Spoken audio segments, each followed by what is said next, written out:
Entonces, siempre imagen es complicado como que cachar qué es lo que vemos o qué es lo que el doctor ve, pero poco a poco lo van a lograr hacer. ¿Ya? Es un tema corto, como les decía, porque ustedes no van a hacer ecografía. Entonces, las partes, por ejemplo, de los manuales donde dicen tienes que poner el transductor a tantos grados, eso no lo van a hacer ustedes, a menos que después hagan alguna especialidad en imagen. Pero lo que yo quiero es que ustedes aprendan a ver las imágenes que ya se tomaron y que al leer un reporte puedan decir si un embarazo está bien, si no está bien, si sospecho de que se va a perder el embarazo o hay alguna otra cosa más. ¿Ya? Entonces, las ecografías, como habíamos visto en el control frontal, decía 3 ecografías específicas que son las que te obliga la OMS. Pero si hay una cuarta ecografía de la que hablábamos un poco en bioanalítica, que es la ecografía temprana, que es una ecografía que se hace antes de las 12 semanas. Esa ecografía en realidad no es obligatoria, ¿ya? O sea, no es algo que te propone la OMS, te dice, mira, antes de las 10 semanas tienes que hacer ecografía, en realidad no. Es una ecografía que ustedes la pueden hacer por seguridad, sobre todo si tienen factores de riesgo, de los cuales ya vamos a hablar. Pero a nosotros, por ejemplo, aquí sí nos parece importante hacer una ecografía del primer trimestre, antes de las 10-12 semanas, para asegurarnos de que el embarazo está bien. Pero en otros países, sobre todo, por ejemplo, en Estados Unidos, te hacen la primera ecografía que dice la OMS, a las 12-14 semanas. Cuando te dicen que estás embarazada y tú tienes 6 semanas, te dicen, qué bueno, nos vemos en 6 semanas. Entonces, como nadie sabe cómo está el bebé, te mandan a hacer exámenes de sangre, etcétera, pero ecografías no. La ecografía que te mandan a hacer es de las 12 semanas, luego a las 24 y luego a las 36. Es un poquito más complejo acceder a eso. Entonces tenemos nosotros, entonces que la primera ecografía va a ser la ecografía de menos de 12 semanas, que vamos a decirle como un eco temprano. El eco temprano tiene muchas funciones, como ustedes vieron en la clase de analítica, y parte de esa va a ser diagnosticar el embarazo, ¿no es cierto? Entonces el eco temprano tenía como función, ¿qué cosa primero? De lo que se acuerdan. Confirmar el embarazo. ¿Qué más? La implantación si está correcta. Perfecto, vamos a poner localización. Determinar la edad gestacional. O confirmar. Nos puede ayudar a identificar la edad gestacional. Perfecto. ¿Qué más? La vitalidad fetal. Vitalidad fetal. El número de embriones, ¿no? Sí. Ajá, y la ubicación del embrión. Qué bestia. Sí, Sí hemos estudiado. Eso vimos en mi análisis. Bueno, cuando llegue de la semana 11 a la 14 también le contestamos. Ya, ok. Esas son como partes importantes. Confirmar el embarazo, confirmar la localización, ver la edad gestacional, que para eso nos sirve bastante, vitalidad fetal y ver cuántos embriones son, qué tipo de embarazo tenemos. Dentro de los embriones, ojo, aquí también hay una cosa que se llama corionicidad. ¿Cuántas Que placentas? eso les voy a explicar, si es que los embriones que son dos comparten la placenta o cada uno tiene su placenta. Eso es importante porque cuando comparten, ya sabes que el embarazo va a estar bien complicado y que pueden haber restricciones de crecimiento, o sea, ya se complica. Si es que los bebés no comparten placenta y cada uno tiene su placentita, Mejor. básicamente el embarazo cursa como un embarazo único, no hay mayor lío. Entonces, dentro de las 12 semanas o antes de las 12 semanas, ustedes van a ver probablemente fotografías como la que tienen ahí. Esa ecografía que tienen ahí aproximadamente tiene 6 semanas, 6.1 semanas. Esa ecografía que tienen ahí tiene varias estructuras. Dentro de las estructuras que yo voy a identificar es esto. ¿Qué es esto? El saco gestacional. Muy bien, es pasa. Saco gestacional. Este es el saco gestacional. Esta burbuja que está aquí adentro es... ¿El cuerpo lúteo? Ahí sí lo que me... Vitelino, el saco vitelino. Saco vitelino. Sí estudiamos, estoy seguro. Me va a dar algo. ¿Estudiaron? Estudiamos. ¿No gusta el cuerpo lúteo? No, aún no está. Ahí no está aún.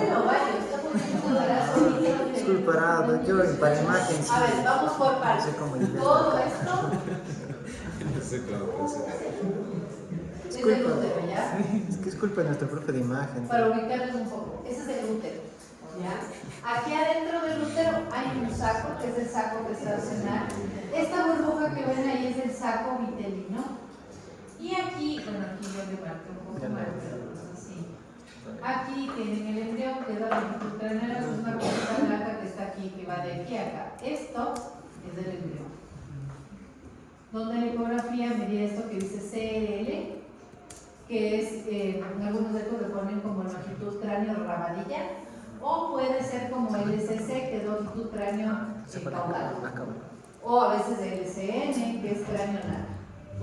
Es lo mismo, ¿ya? Entonces, que se mide de aquí hasta acá, en todo lo que es de la longitud del embrioncito que se ve ahí. Muy bien. En la ecografía temprana, nosotros vamos a ver que hay embarazo, segundo que la localización del embarazo sea intrauterina. Si yo, por ejemplo, tengo una beta HCG mayor a 1500, que es lo que hemos conversado en mi analítica, y no veo nada dentro del útero al hacer una ecografía transvaginal, puedo sospechar de que hay un embarazo ectópico. Porque cuando hay más de 1500, algo se debe ver, aunque sea una cosita así chiquitica en el centro del útero. Algo debe ver con 1500. Profe, ¿y hay alguna posibilidad de que pueda pasar eso por embarazo psicológico o no? Lo que pasa es que un embarazo psicológico tú no tienes beta HCG positivo. No. Puedes tener aumento del tamaño abdominal, pero la beta no se va a positivizar. A menos que tengas un tumor ovárico con SIDA. ¿Y en las pruebas de casa tampoco da positivo? En las pruebas de casa sí pueden dar positivo. No me preguntes por qué, pero sí hay pruebas de caseras que pueden dar positivo cuando es embarazo psicológico. Cuando ustedes sospechen de que algo no anda bien con las pruebas, hagan siempre un examen al final para ser cuantitativa, porque la cuantitativa te va a decir si realmente está embarazado o no. Un embarazo psicológico no es que aumenta la beta de nada por el estilo. La localización, como decíamos, que esté intraútero, que es súper importante para evitar problemas. Vamos a ver con ustedes más adelante en el semestre la parte del embarazo ectópico. El embarazo ectópico es una patología bastante peligrosa en las mujeres porque los embarazos ectópicos sangran demasiado y los embarazos ectópicos se accidentan. ¿Qué quiere decir que se accidentan? Que cuando está el embrión en la trompa sigue creciendo, o sea, no a la misma velocidad que crecería dentro del útero, pero va a seguir creciendo si es que tiene nutrición. Si es que crece, tiene latido, estira la trompa. Imagínense ustedes que la luz tubárica, la luz de la trompa mide 3 milímetros. Es súper chiquitita la luz. Si ahí crece un embrión que llega a tener 5, 6, 8 milímetros, solo el embrión, y el saco mide 20, va a romper la trompa. Entonces, por ejemplo, un embarazo de 6 semanas, como el que está ahí, ya podría romper la trompa. A eso le decimos nosotros un embarazo ectópico accidentado. Cuando rompe la trompa, tienen un sangrado bastante profuso que puede llevar a las pacientes a shock y a la muerte. Entonces, encontrar o diagnosticar un embarazo ectópico es recontra importante para no jalarnos en el diagnóstico y no decirle a la paciente, no evitar que la paciente se muera. Porque a veces pasa que decimos, no señora, espere nomás, total la señora a medianoche, ¡pum!, se explota eso y como dijo que yo espere, era un dolorcito, se puede morir en la casa.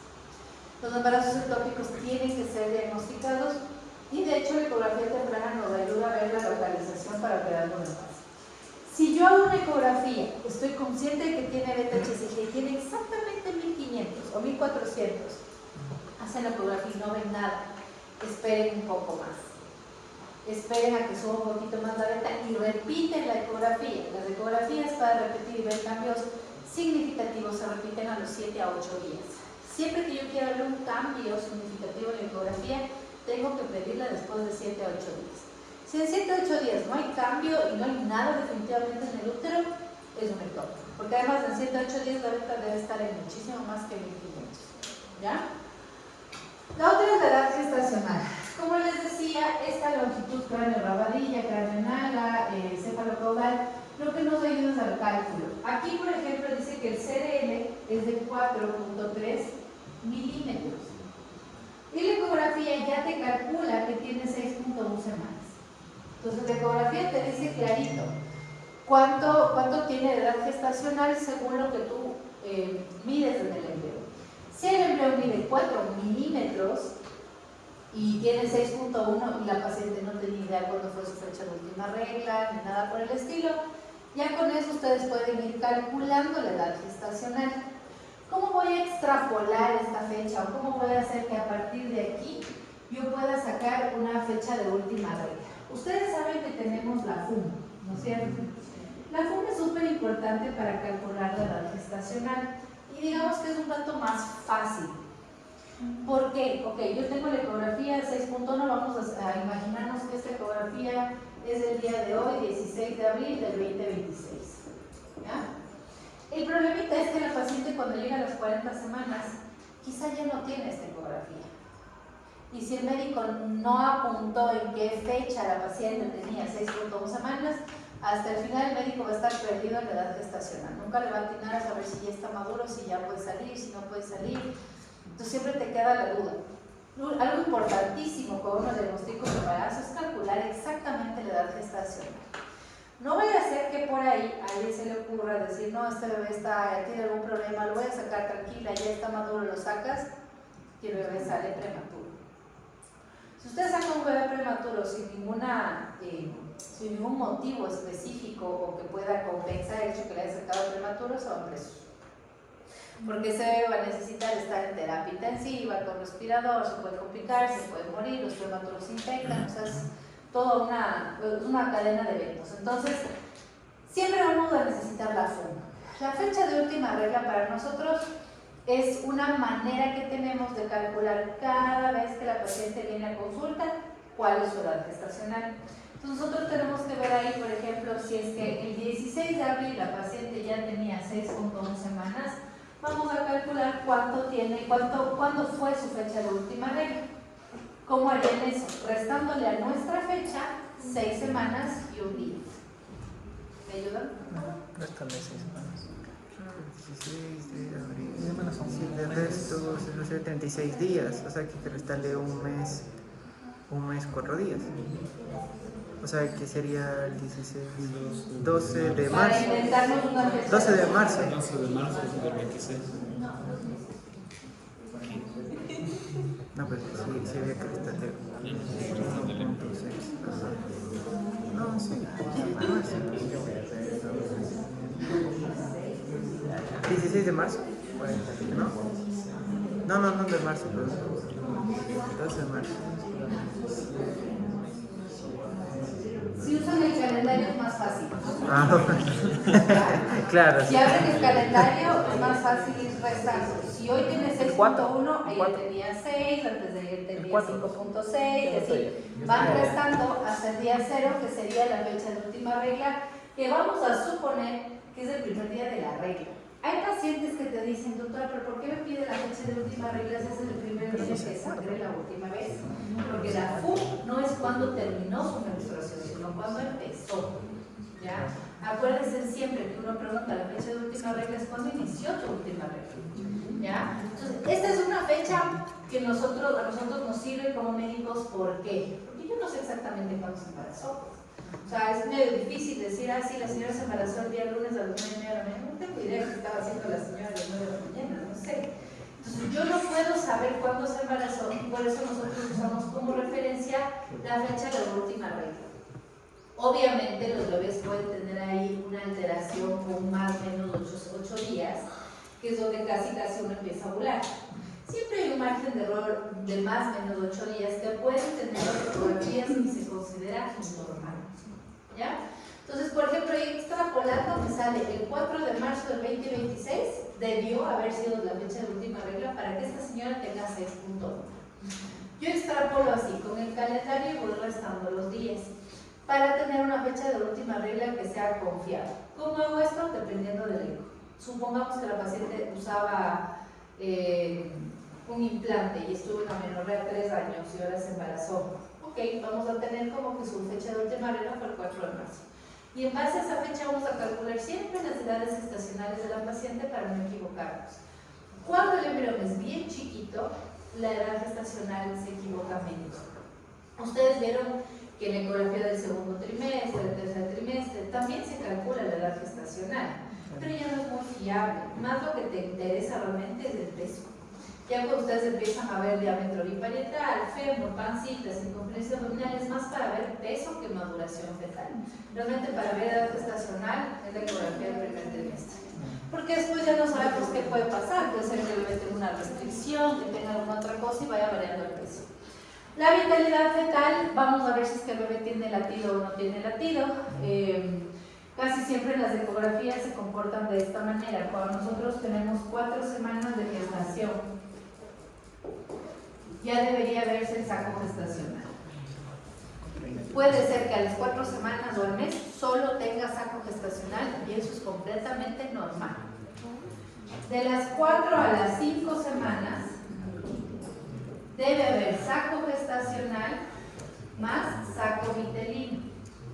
Y puede ser, de acuerdo al tipo de máquina que tengan, podría verse el embrión. Aquí les pongo un signo de interrogación porque puede o no estar y aún así es normal.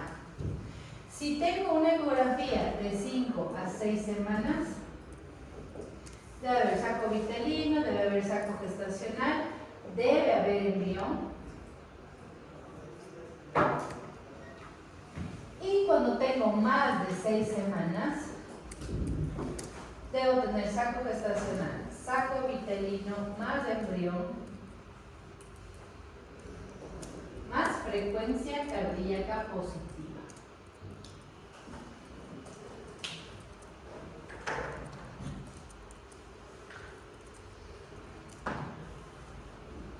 Esta es una referencia ecográfica. Si ustedes calculan que la paciente tiene 4 semanas, ya saben qué es lo que se puede ver en la ecografía. Solo van a ver un saco gestacional. Probablemente no van a ver nada más. ¿Por qué es importante saber esto? Porque las pacientes a veces llegan con la idea de que tienen un mes de embarazo y piensan que le van a ver al bebé por poco pateando y moviéndose, y no es así, porque todo tiene un crecimiento progresivo. Entonces, inicialmente vamos a ver estos son los hallazgos normales que me van a tranquilizar. Si a la paciente yo le veo un embrión a las 5 semanas y no tiene latido, no me voy a asustar, pero si tiene más de 6 semanas, ya debería tener latido cardíaco. ¿Ya?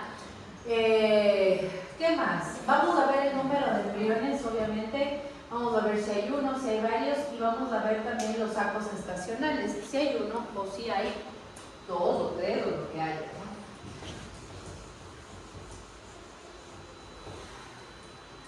Nosotros podemos tener un saco gestacional con 2 embriones, que sería otro saco vitelino y otro embrión por aquí. O podríamos tener 2 sacos gestacionales que estén así, divididos dentro de la ecografía. Y ahí decir, ok, tiene 2 embarazos. Cuando veamos la parte del embarazo familiar, vamos a explicar un poquito mejor esto, pero aquí yo veo el número de embriones, pero también veo la corionicidad. ¿Cómo se ve la corionicidad? Y se ve súper temprano. Cuando los bebés están así chiquitos, yo veo 2 signos. Hay un signo que es el signo de la T y el otro que es el signo de lambda.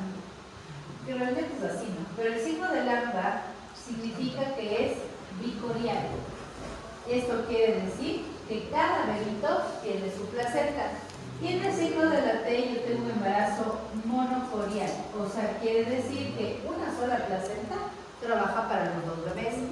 Esto es importante identificarlo hasta las 12 semanas, 14 semanas máximo, porque eso nos permite ver el pronóstico del embarazo y también ver cada cuánto le voy a hacer seguimiento. Pacientes que son más complejas, el seguimiento es más corto, lo veo cada menos tiempo. Ustedes vieron que en la guía prenatal te ponen 5 como mínimo, pero no te dicen la frecuencia específica. En un embarazo único te dicen, bueno, véale cada mes. En los embarazos múltiples, los controles en general son iguales, excepto si tienen embarazos monocoriales o si los pacientes tienen diabetes, pero claro, se te toca verles más seguido, ¿ya?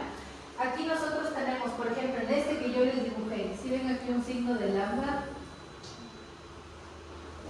es aquí como que hubiese algo grueso. Este grosor aparentemente habla de una separación y de esa imagen da la idea de que tengo 2 placentas, ¿ya? En el caso de que esto no existiera y yo tuviese un signo como el que está arriba, simplemente así, sospecho de un embarazo monocorial, porque si ven aquí la T, esta es una T y el anterior que les dice en cambio era un lambda, quiere decir que aquí había como una separación que indica que había 2 placentas. ¿Y esa separación que hay, pero desde arriba hacia abajo, qué significa? ¿O qué es? La membrana amniótica, cada uno tiene su saquito. Ah, pero pueden tener cada uno su saco, pero una sola placenta para los dos. Claro. Ah. Ya van a ver en gemelar, existen embarazos. Esto es monocorial, habla de coriolicidad de placenta, pero también se habla de monoamniótico. O sea, pueden haber bebés que estén los dos en un solo saco. Generalmente cuando están en un solo saco comparten la placenta. No hay manera de que estén en un solo saco y tengan placentas diferentes. O sea, si ya tú ves dos bebés en un solo saco, ya ni siquiera necesitas hacerla con esto del signo del T y lambda. Simplemente es monocorial, comparte la placenta. Cuando hay dos sacos sí te toca ver qué mismo pasa, porque hay corionicidad y el otro se llama amnionicidad, que es para ver si comparten el saco o cada uno tiene su saquito gestacional. Esta línea que ven aquí ustedes se supone que es una membrana amniótica. ¿Ya? Ok, entonces la ecografía nos sirve para eso. ¿Para qué más le sirve la ecografía inicialmente? Y este dato quiero que se lo grabe y se lo haga grabar porque también vamos a ver este dato en la parte de aborto, de periodo gestacional temprana. Y es que ustedes van a decir, bueno, ¿y hasta cuándo espero que lata el corazoncito del embrión? Soy tan estricto a las 6 semanas, si no late ya le digo, señora, su bebé no va a tener un aborto. Pues hay dos parámetros también que pueden también servir. El saco gestacional a veces puede crecer y puede ser que yo tenga esto, pero no aparezca embrión y yo ya me empiezo a desesperar porque digo, oye, no hay embrión, no veo el embrión. Si es que el saco gestacional mide menos de 25 milímetros, yo puedo esperar. Si el saco mide 18, 21 y no hay embrión, digo, esperemos un poco más hasta que crezca y tenga más de 25. Si mide menos de 25 y no encuentro embrión, yo puedo esperar. Es decir, ok, espero a que el embrión aparezca, porque hay algunos embarazos que sí pueden tardar en como expresar las estructuras o que ecográficamente se vea. Entonces, si el saco mide menos de 25, yo me espero. Si el saco mide más de 25 y no tengo embrión, no va a haber embrión. ¿Ya? Si el saco gestacional mide más de 25 milímetros y no hay embrión, no va a haber embrión. O sea, simplemente no va a haber embrión. Ahí ustedes pueden evitarle a la señora decirle, ay, regresa en una semana, sigue esperando 10 días. Si el saco tiene 30, 35 milímetros y nunca hubo embrión, no va a haber. Y ahí sí ustedes pueden lanzarse y decir, es un embarazo anembrionado, nunca hubo embrión. ¿Ya? Otro dato que también les puede servir es la longitud del embrión para ver hasta cuándo espero que haya latido cardíaco. Aquí yo tenía un embrión. Si el embrión mide menos de 7 milímetros y no hay latido, me puedo esperar. Ok, esperemos, capaz está chiquito y mi ecografía no capta el flujo o la frecuencia cardíaca. Pero si el embrión tiene más de 7 milímetros y la frecuencia cardíaca no aparece, simplemente este se llama aborto diferido. O sea, no. Si el embrión tiene 8 o 10 milímetros y no tiene latido cardíaco, ya no tienen que hacerle esperar a la paciente, decirle, ay, sí, sabes que sigamos esperando. Tiene más de 7 milímetros, es un mal pronóstico y de hecho ya es un diagnóstico de una pérdida gestacional temprana. ¿Cómo se llamaba eso?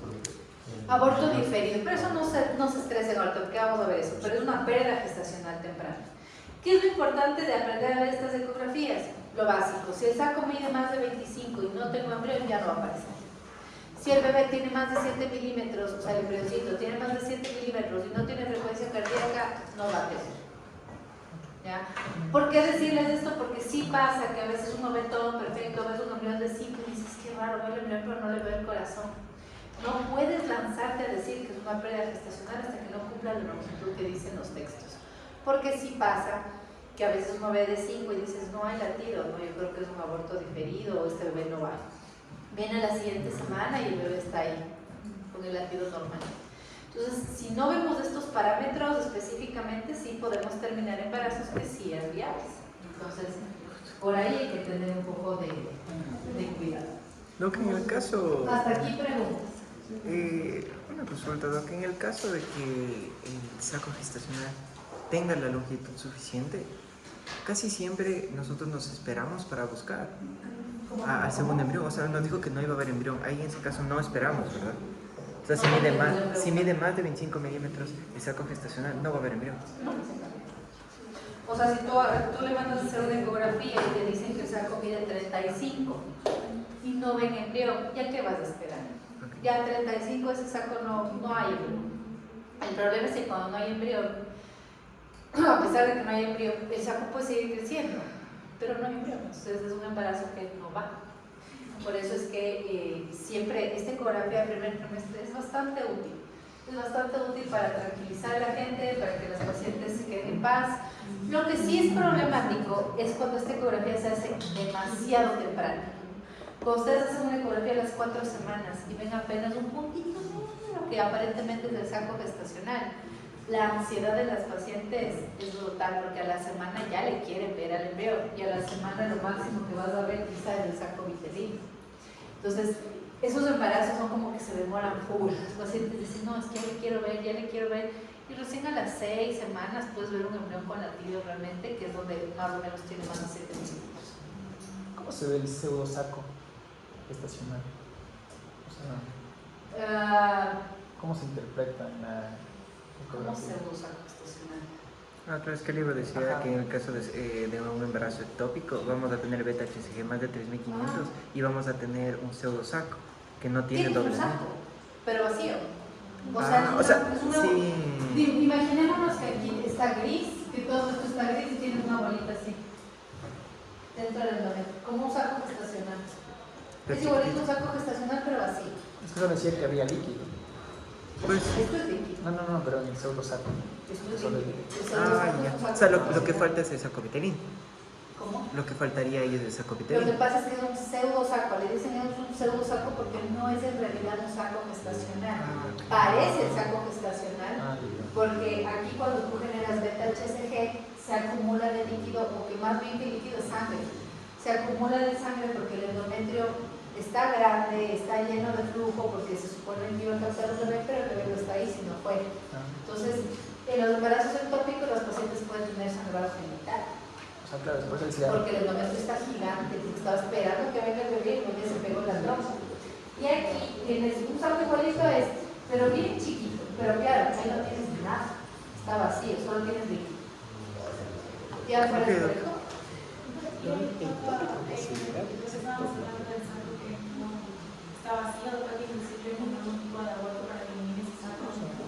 Puedes esperar hasta 10 días a que el cuerpo lo elimine solo, porque generalmente pasa. Si a los 10 días eso no sucede, tienes que inducir un aborto. Generalmente con medicación, no necesita de ser de grados. Misoprostol. Eso sí se sabe, ¿no? Pasamos fármaco, pues. En Santiago, ¿Les pasa por qué les quedó? Misoprostol. en Santiago se le Marija, solamente. Una pregunta, o sea, cuando se hace o sea, ahorita cuándo puedo hacer un degrado y cuándo no. Como ahorita no se entiende. Por ejemplo, porque se supone que ahorita ya no es como viable hacer los degrados, ya no la producción y así. Pero No, sí es una buena opción, pero depende. A ver, cuando los embarazos en general se pueden manejar solo con medicación, eso es cierto. Y la mejor opción son las pastillas, pero siempre y cuando los embarazos sean menores a 8 semanas.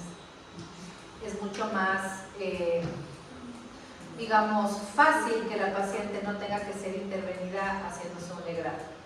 Hay bebés que de pronto dejan de latir a las 8 o 9 semanas, o sea, se pierde el bebé y no sabemos por qué, te toca inducir un aborto.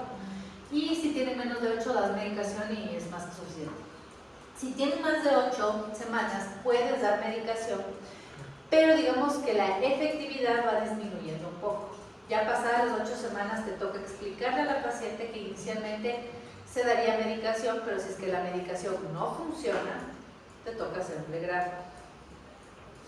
Cuando los embarazos son más allá de 16 semanas, o de hecho más allá de las 14, más allá de las 12 semanas. Si los embarazos son más allá de las 12 semanas, se induce con medicación, pero eso se llama aborto modus parto, porque pasadas las 12 semanas los embriones ya tienen huesos, ya tienen fémur, ya tienen todo. Entonces tú no puedes simplemente aspirar, porque podrías dejar cualquier resto ahí. Nosotros ahora hacemos aspiración, que es como una jeringa gigante y la punta es de plástico. Entonces entra y lo que haces es chupar, absorbe del tejido.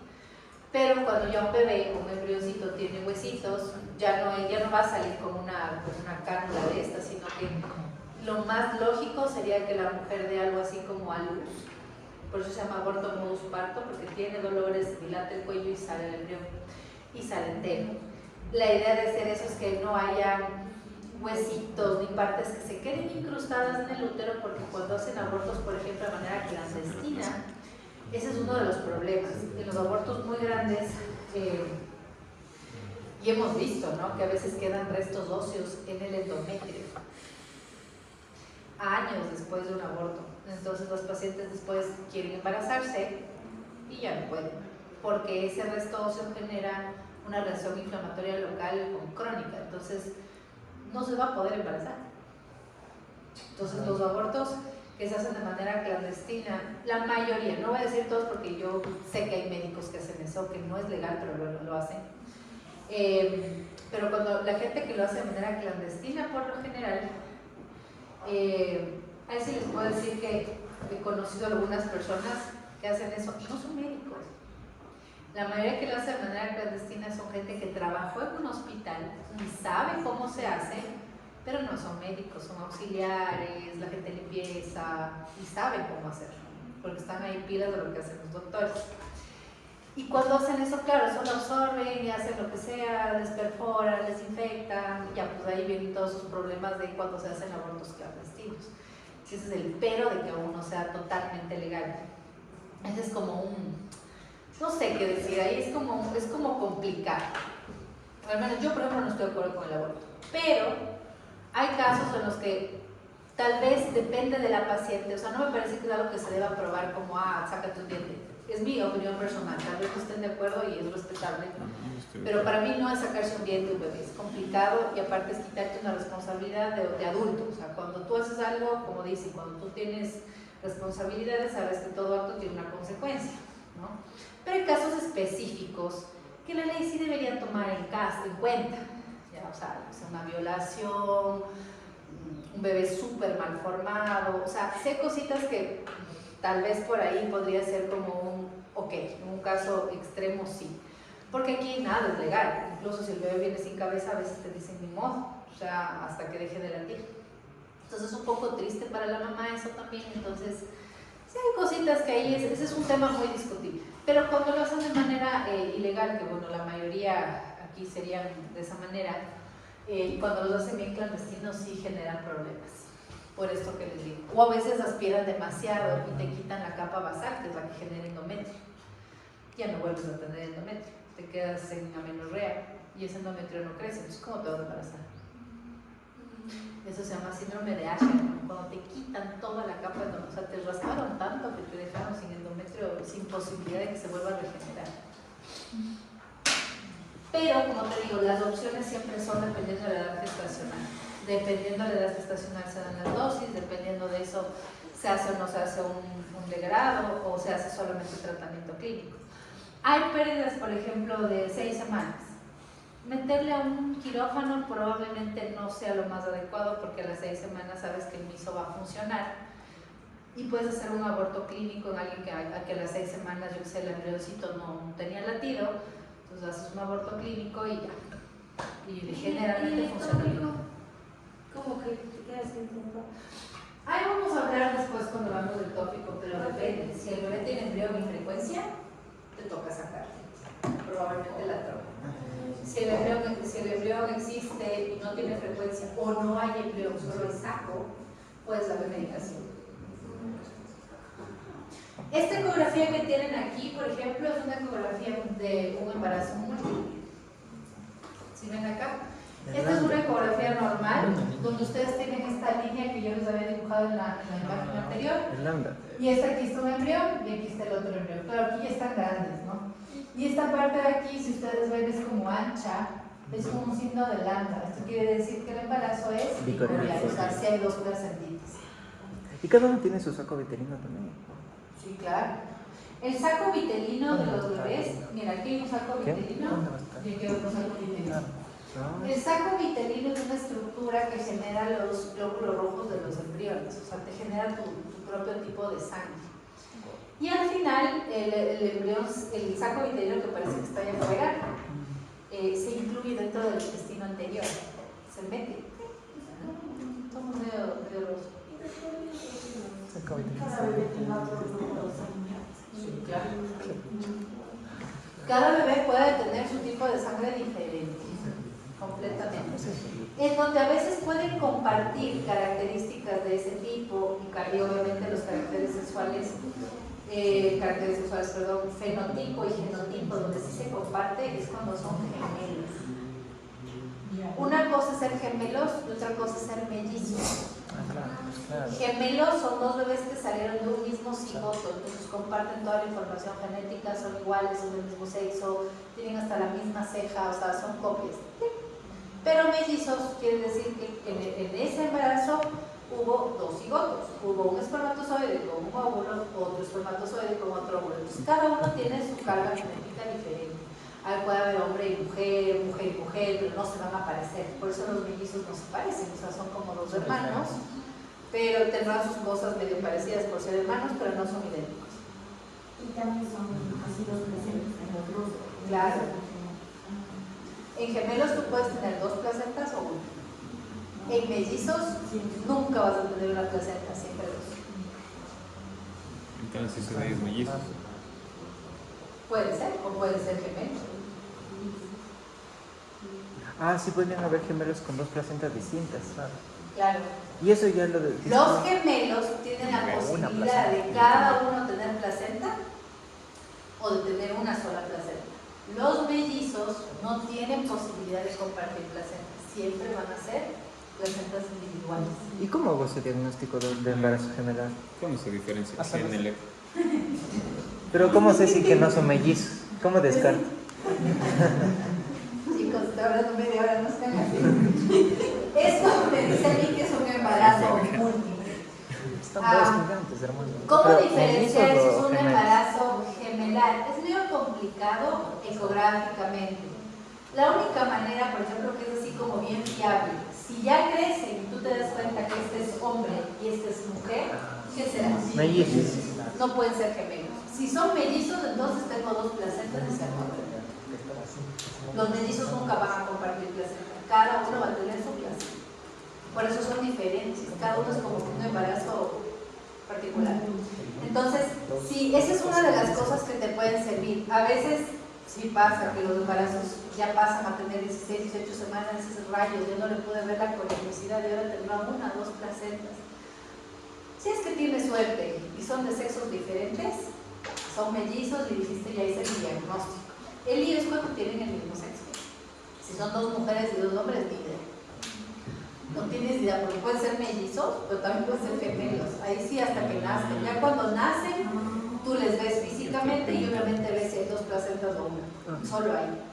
¿Y el tratamiento para cuando quieren crear, digamos, bueno, sí, para que sean gemelos, así, por la probabilidad, aunque no sean gemelos, es que el óvulo pueda sentar de forma más fácil la entrada del espermatozoide? ¿O cómo funciona ese modelo de...? La parte de fertilidad es diferente. En fertilidad inicia, hay como gradas de lo que vas haciendo, cosas como procedimientos de menor complejidad a mayor complejidad. Los procedimientos de menor complejidad van a ser siempre, por ejemplo, una inseminación, que es solamente meter el semen, se le llama capacitado, dentro del útero y ya, que la mujer ovule y que la paciente se embarace. Ahí casi no hay mucho riesgo de que la paciente tenga embarazos múltiples, a menos que además de hacer la inseminación le hayan puesto medicación para que ovule más de un óvulo.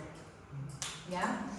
Ya de ahí los otros procedimientos que son in vitro, colocación de embriones dentro del útero y eso, ya son procesos que te aumentan la posibilidad de tener múltiples bebés porque te ponen múltiples bebés dentro del útero. Por ejemplo, digamos, en la colocación de embriones, te van a poner 2 a 3 embriones dentro del útero. Pues ya tienes un embarazo múltiple. Ahora, si todos pegan, tienes 3. Si no pegan todos y pega uno, tienes 1. Pero si pegan 2, entonces cuando hacen eso, la mayoría van a ser mellizos. ¿Ya?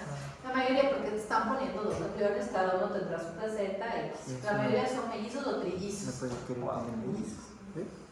De una. Pero cuando te inducen ovulación, ahí puede pasar algunos medicamentos que pueden hacer que el óvulo no solo salgan varios óvulos, sino que el óvulo fecundado se divida, que ese es cuando salen los gemelos. Entonces, claro, y el genético es que básicamente a través de la meiosis se sigue dividiendo para varios óvulos rápido. Eso. Qué chévere. Qué bonito. El Martín. Claro. Bueno, ahí estudio Cuando tienes una paciente con mucho antecedente ectópico o pacientes sin trompas, porque puede ser que alguien tuvo un ectópico en un lado, un ectópico en el otro, nunca se logró embarazar y quiere embarazarse, puedes hacer un in vitro, claro. Ya no puedes hacer inseminación, no te va a servir de nada, tienes trompa. Haces in vitro y ya. Ahora, hay un pequeño chance de que a veces el bebé tú lo dejas dentro de la cavidad y se te corta el cuerpo de la trompa, ¿no? Sí. O sea, sí. Y otra vez, pero digamos que es algo que no es tan común, pero sí les tienes que avisar a las pacientes. Ok, en esta ecografía es un poquito más grande, como ven aquí ya se ve el embrión. Esta es una ecografía más o menos de 7 semanas, 7, 8 semanas. Este es un embrioncito donde ustedes, si ven que es como un muñequito de nieve, ya tiene cabeza, bracitos, incluso tiene los piecitos acá. Esta membrana que ven aquí es el inicio de la división de las membranas amnióticas. Ustedes tienen de membranas amnióticas una cosa que se llama amnios y otra cosa que se llama corio. Las membranas tienen siempre 2 capas, entonces aquí se empiezan a diferenciar. Este sería el amnios y la membrana que está pegada hacia acá sería el corio. Ya es una membrana que empieza a aparecer ahí. Ok, en la ecografía del segundo trimestre, del primer trimestre, perdónenme, en la ecografía que es más allá de las 12 semanas hasta las 14 semanas, ¿qué cosas nosotros vamos a ver en esta ecografía? Esta ecografía sí es la que dice la OMS. Aneuploidías. Este es el eco que decíamos que es un eco cromosómico. Ya, vamos a ver en otros días. ¿Qué más? Decía cervicalidad también. Cervicalidad. Así, sí. Ah, No, perdón. Translucidez nucal. Translucencia. Translucencia nucal. Sí, no, perdón, eso era después. A ver, Igual se Eso nucal. no es. me disculpo porque No. mis otras imágenes yo juraba que las subí, pero Ductus no. venoso. En este embrión, bueno, en este no se ve muy claro, pero normalmente cuando el bebé ya tiene 10, 12 semanas, detrás de la nuca nosotros tenemos un espacio de líquido que es la translucencia nucal. La translucencia nucal es un espacio lleno de líquido linfático que tenemos todos cuando somos embriones, pero no en cantidades excesivas, sino es poquito. Y esto más o menos lo que mide normalmente es 3 milímetros y decimos que ese es un valor normal. Cuando la translucencia nucal es mucho más grande, sospechamos en un síndrome de Down o algún tipo de cromosomopatía. ¿Ya? Entonces, de las 12 a las 14 semanas vamos a ver la translucencia nucal, vamos a ver el hueso nasal. Este bebé está de frente, pero cuando se ponen de lado pueden ver el perfil de los bebés y ver si tiene o no tiene hueso. Hay lugares donde te miden el hueso nasal, pero realmente solo nos interesa saber si es que hay o no hay. Si es que no hay hueso nasal, es otra sospecha de que hay una cromosomopatía, porque cuando el hueso nasal no está presente a las 10, 12 semanas, sospechamos de que hay un síndrome, porque en ellos el hueso nasal, el puente nasal es más corto y se visualiza más tarde. ¿Qué más? Y vemos el ductus venoso. Ahí le voy a tomar la lección. ¿Qué es el ductus venoso? El ecodoppler. ¿Es justo el Doppler de anterotenina? ¿Ese? No. No, el ductus venoso es la ¿Qué es el comunicación que hay entre las dos cámaras. venoso, Alanis? Está aquí, ¿no? Sí, me confundo. ¿Qué es el ductus venoso? Ese niño en el hospital.